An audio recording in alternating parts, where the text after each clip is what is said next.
બધા આપણે એકવાર ઊંચા હાથ કરીને આપણે જય જોહરના નારા લગાવીશું. સાથ આપશો ને મને? ઊંચા હાથ કરો બધા. જય જોહર, જય આદિવાસી, જય જોહર, જય આદિવાસી. એક તીર એક સમાન, એક તીર એક સમાન. જય જોહર, જય આદિવાસી. આ ઇતિહાસના મંચ પર ઇતિહાસની મંચ પર ઉભેલા આપણા વડીલો તથા આદિવાસી યુવા સંઘર્ષ સમિતિ ઘોગંબાના આપણા આગેવાનો તથા મારા ભાઈઓ તથા બહેનો અને નાના નાના ભૂલકાઓ બધાને મારા સેવા જોહર. હું એ સમાજમાંથી આવું છું જ્યાં ક્રાંતિકારી જન્મ લેતા આવ્યા છે. હું એ સમાજમાંથી આવું છું જ્યાં ક્રાંતિકારી હું એ સમાજમાંથી આવું છું જ્યાં ક્રાંતિકારી જન્મ લેતા આવ્યા છે. હું એ સમાજમાંથી આવું છું જ્યાં આ ક્રાંતિકારી જન્મ લેતા આવ્યા છે. બોલો બોલો ભાઈ. અને ને હું રાઠવા ઉર્મિલાબેન નંદસિંહભાઈ રાઠવા, ગામ ગરમોટિયા, તાલુકો ઘોગંબા અને હાલ નિવાસ મારું છે પાંચકોબલા, સરખેમોડી અને શિવરાજપુર. આમ તો હું સોશિયલ મીડિયા પર ટ્રાઇબલ વકીલ સાહેબ તરીકે ઓળખાવું છું, પણ હું અહીંયા આ જગ્યા પર તમારી જોડે હું એક વકીલ તરીકે નહીં પણ તમારી બેન, દીકરી અને એક વકીલ તરીકે અહીંયા ગાડી ઊભી છું. જ્યારે આ કાયદો આપણા અત્યાચાર સામે લડવા માટે કાયદો બનાવવામાં આવ્યો હોય ત્યારે એક વકીલ તરીકે મારી એ ફરજ બને છે કે આપણા આદિવાસી સમાજના દરેક દીકરી, દીકરાઓ અને યુવાનોને જાગૃત કરવાનું. હું તમારી સામે એક મંચ પર હું આ ઐતિહાસિક મંચ પર ઊભી રહીને તમને એક સાથે એક મોટો મુદ્દો ઉઠાવવા માંગુ છું કે જ્યારે હાલમાં આપણા આદિવાસી સમાજમાં તો નહીં પણ એટલા બધા અત્યાચાર ગુજરવામાં આવે છે કે આપણે એને જોઈ શકતા નથી. સોશિયલ મીડિયા કેટલા જણ વાપરે છે? હાથ ઊંચા કરશો જરા. Social media, touch screen mobile કેટલા જણા વાપરે છે? અને તમારા ઘરમાં કેટલાની દીકરીઓ છે, કેટલાની બહેનો છે જે 18 વર્ષથી નીચેની ઉંમરનીઓ છે? જરા હાથ ઊંચા કરીને મને જણાવશો.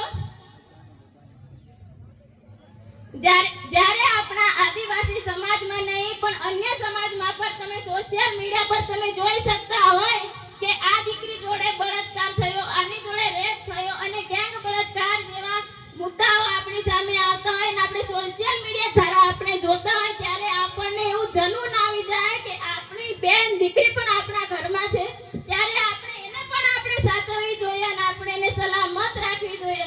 અને જ્યારે હું તમને આ મંચ પરથી એટલું કહું છું કે આપણી બેન દીકરીઓને તમે ભણાવો, તમે આગળ વધાવો અને સંવિધાન આપણને એક સમાનતાનો અધિકાર આપે છે. સંવિધાન આપણને સમાનતાનો અધિકાર આપે છે, આપણને કાયદો આપે છે જાગૃત બનાવવા માટે.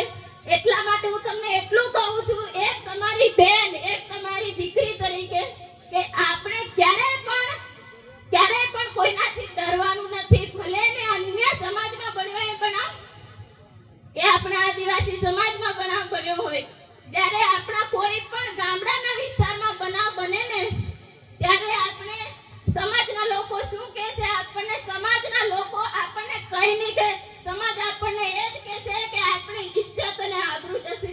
ના, એવું કઈ જ નથી. સમાજ આપણે એકતા થઈને બધાને સાથ આપવાનું છે. અમે પણ તારી સાથે છે.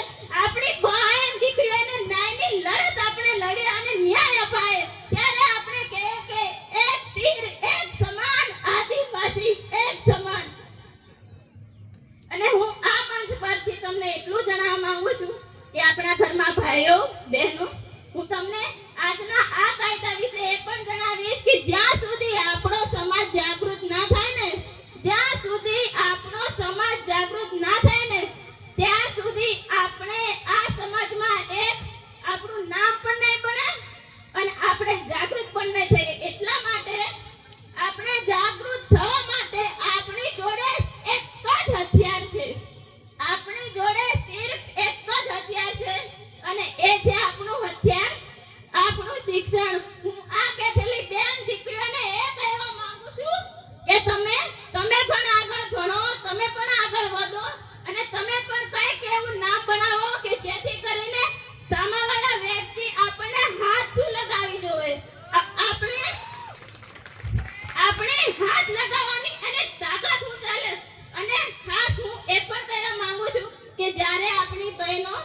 બહેનો અને ભાઈઓ 10મા ધોરણમાં ફેલ થયા હોય ને તો હવેથી નહીં પણ હમણાંથી તમે ચાલુ કરી દો તૈયારી અને આવતા વર્ષે 10માની એક્ઝામ આપો અને ફરીથી ચાલુ કરો ભણવાનું. જ્યાં સુધી આપણે કાયદો નહીં જાણીએ, જ્યાં સુધી આપણે શિક્ષણમાં આપણે આગળ નહીં વધીએ ને ત્યાં સુધી આપણા જોડે અત્યાચાર થશે અને થશે જ.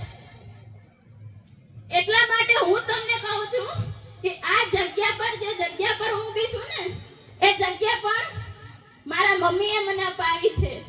એટલા માટે હું ગર્વથી કહી શકું છું કે જ્યારે તમારે સમાજવાળા તમને કહે ને કે ના ભણાવશો, એને ના ભણાવશો, કાલે એનું લગ્ન કરવાનું છે કે ને તમારે કહેવાનું દીકરીને હું ભણાવીશ, આગળ વધાવીશ. એવી રીતના તમે સપોર્ટ આપશો ને ત્યારે જ તમે આગળ જશો. વધારે હું ટાઈમ નહીં લઉં પણ હું છેલ્લે એટલું જ કહેવા માંગીશ કે અહીંયા આપણી વધારે સંખ્યામાં દીકરી પણ ઊભી છે, ભાઈઓ પણ છે અને વડીલો પણ છે. ત્યારે હું આ મંચ પર રહીને બસ એટલું જ કહીશ કે આપણા સમાજને આગળ લાવવા માટે એક યુવાન આપણે શિક્ષિત હશે ને તો જ આપણે આદિવાસી સમાજને આપણે ટોચ પર લઈ જશું. ત્યાં સુધી કે આપણે જ્યાં સુધી શિક્ષિત યુવાનો ના બનીએ ને ત્યાં સુધી આપણે ટોચ પર લઈ જશું.